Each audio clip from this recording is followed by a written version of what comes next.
मुझसे कहा जबरील जुनू ने ये भी वही इलाही है। मुझसे कहा जबरील जुनू ने ये भी वही इलाही है। मजहब तो बस मजहब दिल है, बाकी सब गुमराही है। सलाम, नमस्ते, सत श्री अकाल। मैं हूं आपके साथ हर्षिता मिश्रा और आप देख रहे हैं टाइम्स मेल। तो आखिरकार कर्नाटक मजहबी के उन्मादियों का सबसे बड़ा गढ़ बनता जा रहा है, जहां धर्म और मजहब के नाम पर लोगों की पहचान की जा रही है, कपड़े देखकर उनका विरोध किया जा रहा है। इन सभी घटनाओं में अल्पसंख्यक समुदाय को निशाना बनाया जा रहा है और लगातार इस तरह की घटनाओं को अंजाम देने का काम कर रहा है बजरंग दल। मुसलमानों को देखकर बजरंग दल अपना मानसिक संतुलन खो देता है, मुस्लिमों को देखकर अपने नथुने भुला लेता है, अपने भुजाओं को फड़का रहा है, मुसलमानों को धमकियां दे दिया जा रहा है। अब बजरंग दल ने होटल में घुसकर मुस्लिमों के साथ मारपीट को अंजाम दिया है, मुस्लिम दुकानों को बंद करवा रहा है, यहां तक कि सवाल और जवाब करने वाले लोगों को मारने पीटने का काम भी बजरंग दल ही कर रहा है। बजरंग दल साफ तौर से कह रहा है कि अगर दुकान चलाना है तो दुकान को बजरंग दल के मुताबिक चलाना होगा और उसमें हलाल गोश्त नहीं होना चाहिए, बल्कि झटके का मांस होना चाहिए। बजरंग दल सिर्फ यहीं तक नहीं रुकता है, इससे पहले भी बजरंग दल की गुंडई का एक इतिहास है। बजरंग दल जहां जहां मौजूद है वहां वहां उत्पात मचाने में आपको सबसे आगे नजर आएगा, चाहे हरियाणा के गुरुग्राम में नमाज पढ़ने का मामला हो या फिर कर्नाटक में मुस्लिम छात्राओं के जरिए हिजाब पहनने का मामला हो। बजरंग दल केवल और केवल समाज में जहर फैलाने का काम कर रहा है। सबसे पहले तो उनको मंदिरों के आसपास दुकानें लगाने से रोका जाता है, बाकायदा इसके लिए नोटिस बोर्ड लगातार गैर हिंदुओं को दूर रहने के लिए कहा जाता है और कहा जाता है कि यहाँ कोई भी गैर हिंदू अपने दुकान नहीं लगा सकता, अपना सामान नहीं बेच सकता। लेकिन अब तो बजरंग दल ने हलाल गोश्त को लेकर भी हंगामा करना शुरू कर दिया है। एक लोकतांत्रिक देश में कोई भी व्यक्ति 2 पैसे की आमदनी के लिए कोई भी जायज़ कारोबार कर सकता है, कोई भी रोजगार अपना सकता है। इसके लिए ना तो उसके पास किसी जाति की डिग्री होनी चाहिए और ना ही धर्म का सर्टिफिकेट। कर्नाटक की सरकार भी मजहबी उन्माद का दिल खोलकर साथ दे रही है, उन पर कोई भी ठोस कार्रवाई नहीं कर रही है, जबकि खुद बीजेपी नेता कह चुके हैं कि कर्नाटक में बीजेपी की सरकार है, ना कि बजरंग दल की। इसके बावजूद भी कर्नाटक की सरकार के कान पर जू भी नहीं रेंगती। सरकार को कोई फर्क नहीं पड़ता कि लोग उसके बारे में क्या सोच रहे हैं। सरकार को इससे भी कोई दिक्कत नहीं है कि देश और दुनिया में उनके बारे में क्या सोच फैल रही है, दुनिया में आखिर इससे क्या मैसेज जा रहा है। कर्नाटक की सरकार इस वक्त सांप्रदायिकता को बिल्कुल भी नहीं रोक पा रही है।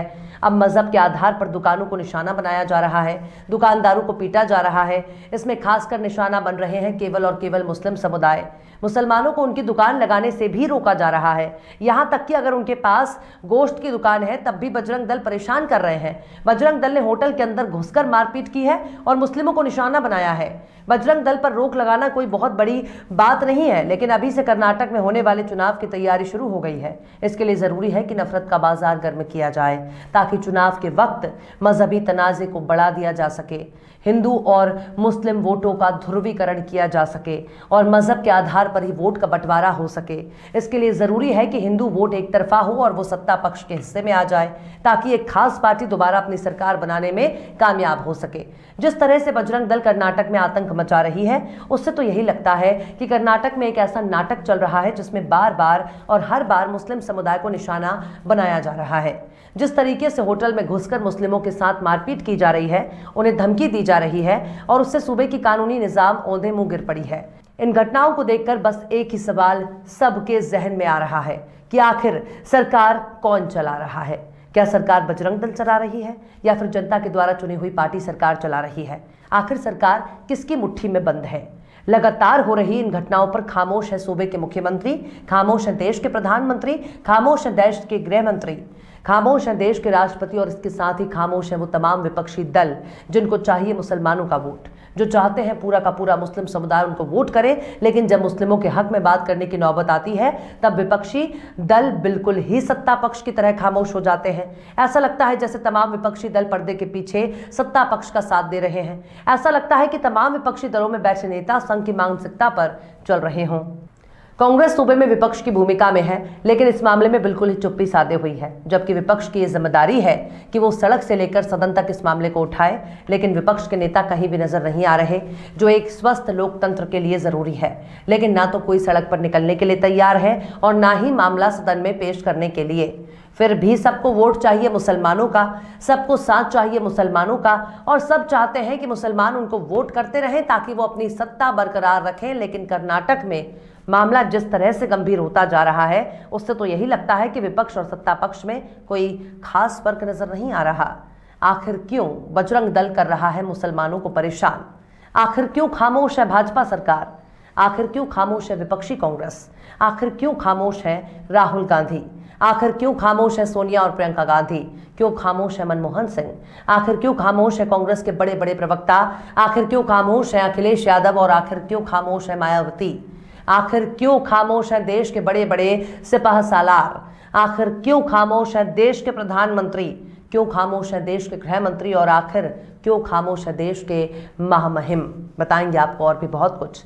लेकिन आप अगर हमारे चैनल पर नए हैं और पहली बार हमारी वीडियो को देख रहे हैं तो आप हमारे चैनल टाइम्स मेल को सब्सक्राइब कर लें, वीडियो को लाइक कर दें और बेल आइकन का नोटिफिकेशन बटन भी प्रेस कर दें ताकि बिना देरी हमारी हर खबर आपको मिलती रहे। लौटते हैं आप खबर की तरफ। कर्नाटक की भाजपा सरकार में गजब का नाटक देखने को मिल रहा है। मुख्यमंत्री बसवराज बोम्मई ने कहा है कि उनकी सरकार हलाल गोश्त के खिलाफ उठाई गई गंभीर आपत्ति पर गौर करेगी। लेकिन इतना कहने के बाद ही बजरंग दल को मानो बिना मांगे मुराद मिल गई हो। बजरंग दल ने शिवमोगा में मुर्गा बेचने वाले एक मुस्लिम दुकानदार के साथ जमकर मारपीट करता है। वहीं दूसरी घटना भी इसी तरह की है। पुरानी भद्रावती में बजरंग दल ने एक होटल में घुसकर धमकीबाजी और बदसलूकी को अंजाम देता है, जिसके बाद पुलिस ने कई लोगों पर मामला दर्ज किया है। वारदात 31 मार्च की बताई जा रही है। शिकायत के मुताबिक गैर हलाल मांस की मांग करने वाले 10 से 15 लोगों को एक दल सैयद अंसार और उसके रिश्तेदार तौसीफ के साथ मारपीट करता है।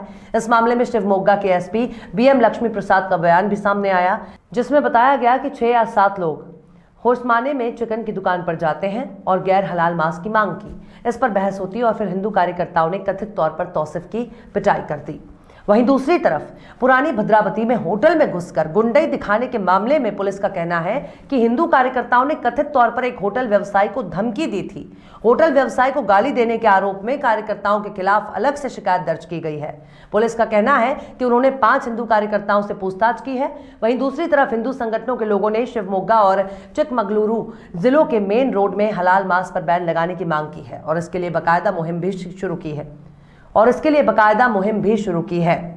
बजरंग दल के कार्यकर्ता ने घर घर जाकर प्रचार किया और पर्चे बांटे हैं। लोगों से केवल हिंदू दुकानों से किराने का सामान और मांस खरीदने के लिए कहा है। यानी हिंदू संगठनों के मुताबिक हर हिंदुओं की दुकानों से ही किराने का सामान खरीदना चाहिए। अब इन संगठनों से पूछा जाना चाहिए कि खेत में उगने वाली फल सब्जी और अनाज भी मुसलमान उगा रहे हैं। ऐसे खेत से माल खरीदने की अपील भी नहीं की जानी चाहिए। जो हिंदू किसान हो तमाम उस डीजल और पेट्रोल का बहिष्कार करना चाहिए। मुस्लिम देशों से आ रहा है, लेकिन ये हलाल और गैर हलाल का हिंदू संगठनों से क्या मतलब है? क्योंकि ये सब तो मुस्लिमों का खान पान है। इसे हिंदुओं को बिल्कुल भी नहीं खाना चाहिए, चाहे मांस जैसा भी हो। लेकिन नहीं, ऐसा करने पर हिंदू ही इन संगठनों को दौड़ा दौड़ा कर पीट देंगे। इसलिए इनके दिमाग में मजहब का कीड़ा रेंग रहा है। वैसे अंधभक्तों के पास सोचने की ताकत कम होती है। इस मामले में आग लगाने में वहां के मुख्यमंत्री का भी योगदान है। उन्होंने बुधवार को कहा था कि उनकी सरकार हलाल मांस पर उठाई गई गंभीर आपत्तियों पर गौर करेगी। उन्होंने कहा कि विभिन्न संगठन अपने अपने अभियान चला रहे हैं। मांस के बहिष्कार के मुद्दे पर स्पष्टता के लिए पूछे जाने पर उन्होंने कहा कि हम जानते हैं कि क्या जवाब देना है और क्या नहीं। हालांकि कर्नाटक मंत्री बीसी नागेश ने कहा कि सरकार इस मामले में बहुत काम कर सकती है। ये एक धार्मिक प्रथा है और कुछ लोग इसमें विश्वास करते हैं। हलाल कोई ऐसा विषय नहीं है जो सरकार के दायरे में आता है। गृह मंत्री आरागा ज्ञानेंद्र ने कोप्पल शहर में बोलते हुए यह भी दावा किया कि इस मुद्दे पर सरकार की सीमित भूमिका है। उन्होंने जोर देकर कहा कि हलाल भोजन का बहिष्कार अभियान कोई कानून व्यवस्था की समस्या नहीं है, बल्कि आस्था और भावनाओं से जुड़ी है, जिसे हर कोई जानता है। उन्होंने ये भी सोचा कि भाजपा को अभियान के लिए कोई दोषी ठहराया जा रहा है जो आस्था, भावना और व्यक्तिगत पसंद से संबंधित है। तो इस तरह से कर्नाटक सरकार ही समाज में आग लगाने की कोशिश करती हुई नजर आ रही है। इसलिए बजरंग दल को भी पता है कि उनके खिलाफ कुछ नहीं होगा, क्योंकि सब कुछ सरकार की सरपरस्ती में हो रहा है। बहरहाल चलते चलते आखिर में फिराक गोरखपुरी ने भी क्या खूब फरमाया है, मजहब की खराबी है ना अखलाक की पस्ती।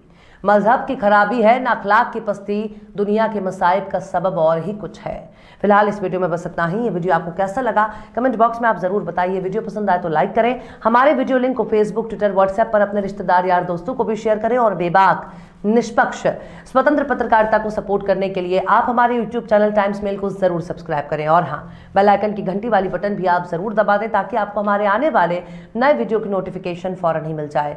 फिर मिलते हैं किसी और वीडियो में एक नई खबर के साथ। हर्षिता मिश्रा को दीजिए इजाजत। जय हिंद।